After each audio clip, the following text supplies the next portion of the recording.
வணக்கம். செல்வகுமாரின் அதிகாலை வானிலை ஆய்வறிக்கை. அதிகாரப்பூர்வ வானிலை அறிக்கைக்கு இந்திய வானிலை ஆராய்ச்சித்துறை அறிக்கையை பார்க்கவும். 2026 ஏப்ரல் 1 புதன்கிழமை அதிகாலை நிலவர வானிலை பதிவு.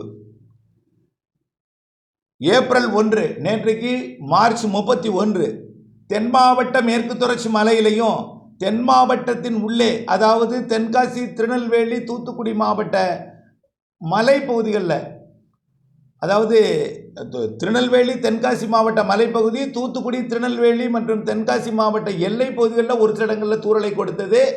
இதில் தென்காசி மாவட்டம் வடக்கு பகுதியில் தேவர்குளம் 2 சென்டிமீட்டர் மழை பொழிந்திருக்கிறது. அதேபோல் ஸ்ரீவில்லிபுத்தூருக்கு மேற்கே ஐயனார் கோவில் மலைப்பகுதியில் மழை, அது பெரிய மழையில் மலையிலேயே மழை பெய்து ஓய்ந்திருக்கிறது. இன்னும் ஆங்காங்கே மழை காணப்பட்டது, எல்லாமே மலையில். இன்றைக்கும் நாளைக்கும் இப்படி ஒரு சில இடங்களில் மட்டும் மேற்கு தொடர்ச்சி மலையில் மழை இருக்கும். இன்றைக்கு 1ஆம் தேதி, நாளை 2ஆம் தேதியும். ஆனால் 3ஆம் தேதியிலிருந்து தென் மாவட்டங்களில் மழை பரவலாகிறது. தென் மாவட்டங்கள் மற்றும் தென் மாவட்ட மேற்கு தொடர்ச்சி மலைப்பகுதிகள் மற்றும் கடலோர பகுதிகள் எல்லாம் அதாவது 3ஆம் தேதியிலிருந்து மழை உறுதி. இன்றைக்கு, அதாவது ஏப்ரல் 1ஆம் தேதி, தென் கடலோரத்தில் மேகமூட்டம் காணப்படும். மழை வருவது போன்ற வானம் மேகமூட்டத்துடன் காணப்படும். தென் மாவட்டங்களின் உள்பகுதியில் மாலை இரவில் ஒரு சில இடங்களில் மழைப்பொழிவை கொடுக்கலாம்.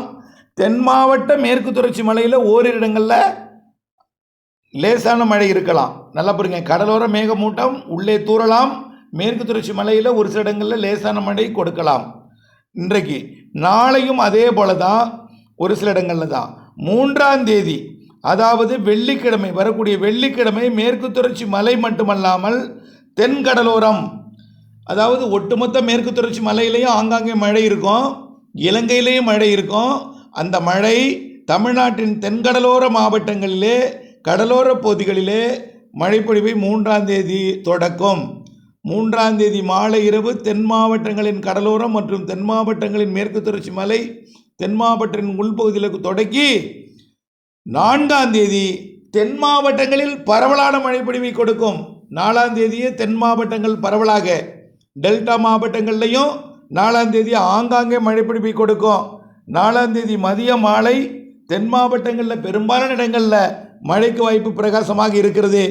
நீலகிரி, கோயம்புத்தூர், திருப்பூர் மற்றும் தேனி, அதனை ஒட்டியுள்ள திண்டுக்கல் மாவட்ட கொடைக்கானல் மலைப்பகுதி, மதுரை மற்றும் தேனி, விருதுநகர், தென்காசி, திருநெல்வேலி, கன்னியாகுமரி, தூத்துக்குடி, ராமநாதபுரம் மற்றும் விருதுநகரோட கிழக்கு பகுதி உட்பட சிவகங்கை, புதுக்கோட்டை மற்றும் டெல்டாவில் ஒரு சில இடங்கள்லையும் 4ஆம் தேதி மழைப்பொழிவை கொடுக்க தொடங்கினோம்.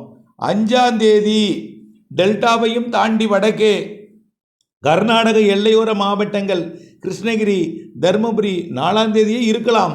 ஆனால் உறுதியாக கிருஷ்ணகிரி, தருமபுரி, சேலம், நாமக்கல், ஈரோடு இதெல்லாம் உறுதியாக 5ஆம் தேதி நல்ல மழைப்பொழிவை கொடுக்க போகிறது.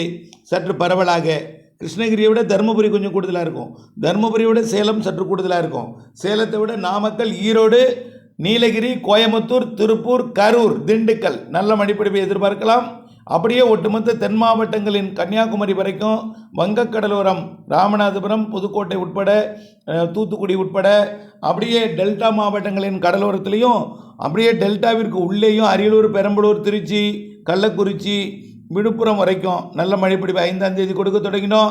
5ஆம் தேதி இரவே சென்னை, திருவள்ளூர், செங்கல்பட்டு, காஞ்சிபுரம், திருப்பத்தூர், வேலூர், ராணிப்பேட்டை, திருவண்ணாமலை, கள்ளக்குறிச்சி, விழுப்புரம், புதுச்சேரி, கடலூர், அப்படியே திருப்பத்தூர் வரைக்கும், ஆந்திர எல்லையோர மாவட்டங்கள் வரைக்கும் 5ஆம் தேதி இரவு மழைப்பொழிவு எட்டி பிடித்துவிடும். 6ஆம் தேதி நல்ல ஒரு பரவலான மழைப்பொழிவு. இதில் தென் மாவட்டங்களுக்கு 6ஆம் தேதி கனமழை பொழிவு இருக்கிறது. ஓரிரு இடங்களில் காற்றுடன், இடிமின்னலுடன் மிக கனமழை பொழிவுக்கும் வாய்ப்பு இருக்கிறது. தென் மாவட்ட மேற்கு தொடர்ச்சி மலை மட்டுமல்லாமல் நீலகிரி, கோயம்புத்தூர் மாவட்ட மேற்கு பகுதி மற்றும் வால்பாறை, கொடைக்கானல் மலைப்பகுதி, தேனி மற்றும் தேனியிலிருந்து கன்னியாகுமரி வரைக்குள்ள மேற்கு தொடர்ச்சி மலையில் கனமழை வாய்ப்பு 6ஆம் தேதி மாலை இரவில் பொழிய இருக்கிறது. உள்ளேயும் அனைத்து மாவட்டங்களுக்கும் மழை இருக்கும். ஒட்டுமொத்தத்தை பார்க்கும் பொழுது இந்த முறை மேற்கு தொடர்ச்சி மலையிலையும் மலைக்கும், தென் மாவட்டங்களுக்கும், தென் மாவட்ட மேற்கு தொடர்ச்சி மலைக்கும், தென்கடலோரத்திற்கும் டெல்டா வரைக்கும் நல்ல மழைப்பொழிவு 6ஆம் தேதி கொடுக்க தொடங்கினோம். 7ஆம் தேதியை பொறுத்த வரைக்கும் வடகடலோரம் சென்னை உட்பட மழைப்பொழிவு கிடைக்கப்பெறும். அதாவது 7ஆம் தேதியை பொறுத்த வரைக்கும் சென்னை மற்றும் திருவள்ளூர், காஞ்சிபுரம், செங்கல்பட்டு உட்பட தமிழ்நாட்டின் அனைத்து மாவட்டங்களுக்கும் 7, 8, 9 நல்ல மழைப்பொழிவை கொடுக்க தொடங்கும். 12ஆம் தேதி வரை இந்த மழை இருந்தாலும் 1ஆம் தேதி 2ஆம் தேதி எப்படி இருக்கோ அதே போல தான் 11, 12ஆம் தேதி. 3ஆம் தேதி எப்படி இருக்கோ அதே போல் 10ஆம் தேதி இருக்கும். 4ஆம் தேதியிலிருந்து 9ஆம் தேதி வரை பரவலான மழைப்பொழிவு, நல்ல மழைப்பொழிவை பெரும்பாலான மாவட்டங்களுக்கு கொடுக்கும். 4ஆம் தேதியிலிருந்து 9ஆம் தேதி வரை. இதில் சற்று கனமழை பொழிவிலிருந்து கனமழை வரைக்கும் கிடைக்கக்கூடிய நாள் பார்த்தீங்கன்னா 5ஆம் தேதி, அதை விட கூடுதல் 6ஆம் தேதி. 6, 7, 8 6, 7, 8 5, 6, 7, 8 சொல்லலாம். 5, 6, 7, 8 நல்ல மழைப்பொழிவு உங்களுக்கும் கிடைக்கும். ஆனால் ஒரே நேரத்தில் அட் ஏ டைமில் எல்லா மாவட்டங்களுக்கும் எல்லா ஊருக்கும் பெய்யாது. ஒதுக்கி ஒதுக்கி ஒதுக்கி ஒதுக்கி தான் பெய்யும். சில இடங்களில் 3ஆம் தேதி பெய்யும், சில இடங்களில் கொஞ்சம் கூடுதல் பரப்பு 4ஆம் தேதி கிடைக்கும் போது பெய்யலாம். இன்னும் கூடுதல் பரப்பு 5ஆம் தேதி கிடைக்கும் போது உங்களுக்கு பெய்யலாம். 5ஆம் தேதி பெய்தாலும் பரவலாக பெய்தாலும் அன்றைக்கும் ஒதுக்குதல் இருக்கும். 6ஆம் தேதியும் இன்னும் கொஞ்சம் கூடுதல் பரப்பில் பெய்யும்போது அன்றைக்கும் ஒதுக்குதல் இருக்கும். அது ஒதுக்கி இருக்கக்கூடிய இடங்களில் அடுத்தடுத்த நாட்களிலே கண்டிப்பாக இடிமின்னல் மழைப்பொழிவு கொடுக்கும். இதில் கர்நாடக, கேரள எல்லையோரத்தில் வரக்கூடிய 3ஆம் தேதியிலிருந்து 5ஆம் தேதிக்குள் ஆலங்கட்டி மழைப்பொழிவு தெரிகிறது. கேரளா, கர்நாடகா மற்றும் கர்நாடக எல்லையோர தமிழ்நாட்டின் மாவட்டங்கள், தென் மாவட்டங்களின் மேற்கு தொடர்ச்சி மலைக்கும் ஆங்காங்கே ஆலங்கட்டி மழை தெரிகிறது. மழை எங்கே பெய்தாலும் மழைக்கு முன்பு ஒரு தரைக்காற்று ஒன்று இருக்கும். அதுதான் உங்களுக்கு தெரியும். கோடை வெப்பம் அதிகமாக இருக்கும் பொழுது அதிலிருந்து உருவாகக்கூடிய வெப்பத்தால் லேசாகி மேலெழுந்த காற்று மீண்டும் மழையாக கீழே இறங்கும் பொழுது எங்கெல்லாம் அதிக வெயில் அடிச்சோ அங்கெல்லாம் காற்று லேசாகி மேலெழுந்திருக்கும். அந்த வெற்றிடத்தை, குறைந்த அழுத்தத்தை நிரப்புவதற்காக மழையாக இறங்கிய இடத்திலிருந்து ஓடோடி போகும் பொழுது வீசக்கூடிய காற்று தான். காற்று வந்து தான் மழை வரும். எப்போதுமே உங்களுக்கெல்லாம் தெரியும், கோடை மழையில் ஒரு காற்று இருக்கும். அது எந்த வழித்தடத்தில் இருக்குன்னு சொல்ல முடியாது. கொம்பு சுற்றி காற்றடித்து மாற்றி மாற்றி மாற்றி மாற்றி 4 திசையிலிருந்தும் காற்று எந்த திசையிலும் வரலாம். கோடை மழை அப்படித்தான் இருக்கும். பருவமழைனா தென்மேற்குன்னா தென்மேற்குலேருந்து வரும்னு சொல்லலாம், வடகிழக்குலேருந்துனா வடகிழக்கு, கிழக்குலேருந்து வரும்னு சொல்லலாம். ஆனால் கோடை மழையை பொறுத்த வரைக்கும் வெப்பமான பகுதியை நோக்கி முதலில் மழை இறங்கிய இடத்திலிருந்து வெப்பம் மிகுந்து அங்கே குறைந்த அழுத்தம் ஏற்பட்ட பகுதியை நோக்கி மழை மேகங்கள் பயணிக்கும். காற்றும் அதோடு பயணிக்கும் என்பதனால் அது காற்று இருக்கும். அதனால் காற்று குறித்து அச்சம் வேண்டாம். அது நம்முடைய அதிர்ஷ்டத்தை பொறுத்து தான் அமையும். அன்றன்றைக்கு வெவ்வேறு திசையில் பயணிக்கும். பெரும்பாலும் மேற்கு, தென்மேற்கு, மேற்கு, வடமேற்கு திசையிலிருந்து காற்று வந்து மழைப்பொழிவை கொடுக்கும். இடி மின்னல் கண்டிப்பாக இருக்கும். இடி மின்னல் காற்றுடன் தான் மழை இருக்கும். காற்றுனா புயல் காற்றில் மழைக்கு முன்னாடி வரக்கூடிய காற்று பிறகு மழை பெய்யும்போது நின்றுவிடும்.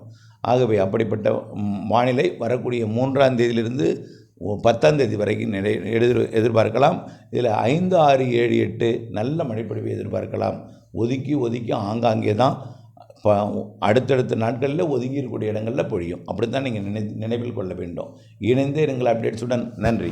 வெப்பநிலையை பொறுத்த வரைக்கும் படிப்படியாக குறைய தொடங்கியிருக்கு. குறைஞ்சிரும். 3ஆம் தேதியிலிருந்து 10ஆம் தேதி வரை வெப்பம் குறைந்திருக்கும். இணைந்திருங்கள் அப்டேட்ஸுடன். நன்றி.